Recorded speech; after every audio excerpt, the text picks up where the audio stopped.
Unless your loved one left detailed instructions on the type of funeral, it's up to you and other family members to decide on the most appropriate way to put your loved one to rest. The decision might be guided by his or her religious affiliation or simply by financial means.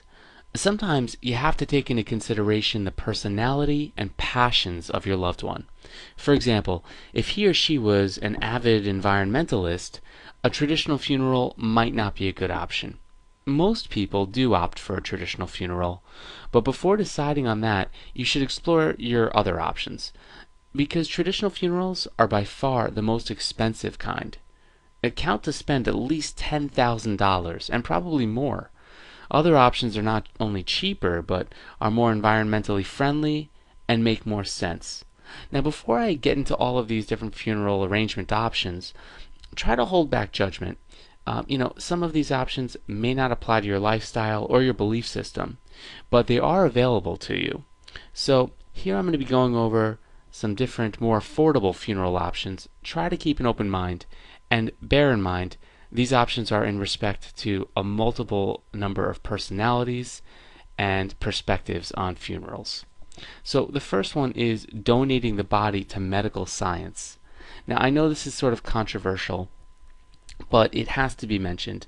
Um, you know, Donating the body to medical science means that the entire body will be used by teaching hospitals, and in most cases it's free, and the hospital takes care of the removal of the body, embalming, and later cremation, if that's your choice. And this is a good option if your loved one ever expressed interest in it, if he or she had a particular affiliation with some hospital, or if you and the rest of the family believe that it makes sense that the body can continue to contribute to society even after death.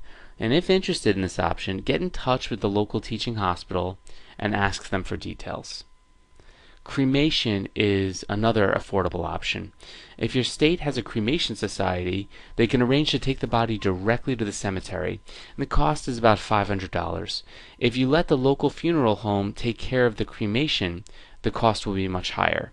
You can arrange for a cremation even if you've opted for a traditional funeral service with viewing, embalming, and the whole costly set. Some state legislations require that cremation is arranged through the funeral home. And it's good to know, according to the U.S. law, the body can be cremated in a shroud or a simple biodegradable box, which is not a coffin, for a very small fee. You don't have to accept the urn that your funeral home offers. If you decide to keep the ashes of your loved one, you can use whatever you want. You can find a nice vase, an urn, a ginger jar. It really doesn't matter. Something that you may enjoy having in your home. If you are spreading the ashes, it may not matter what they're contained in. Alternatively, you can scatter the ashes over the sea, in a park, in a garden, as your loved one would have wished. A green burial is gaining popularity these days, especially among the more environmentally conscious people.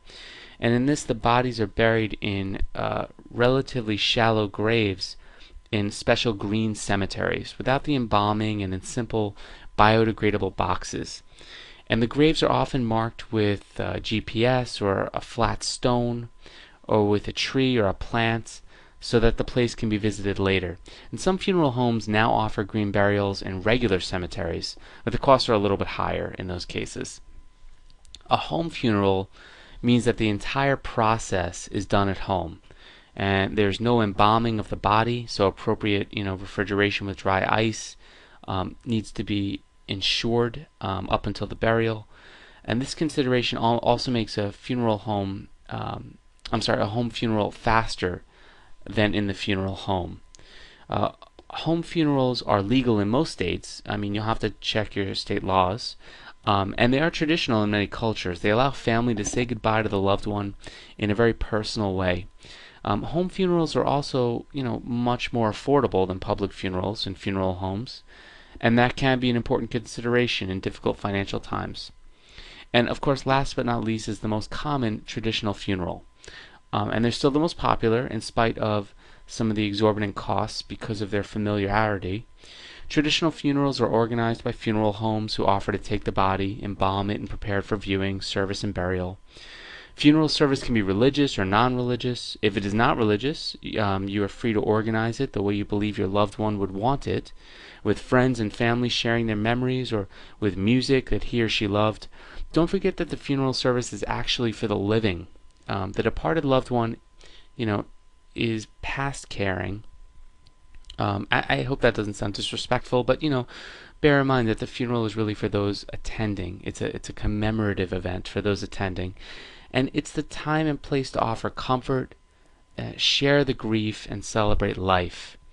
And it's a very, very important part of the grief process. No matter which one of these options you go with, or if you go with an option that I haven't mentioned, understand that a funeral provides closure, or the start of closure to the grieving process. So it is very, very important.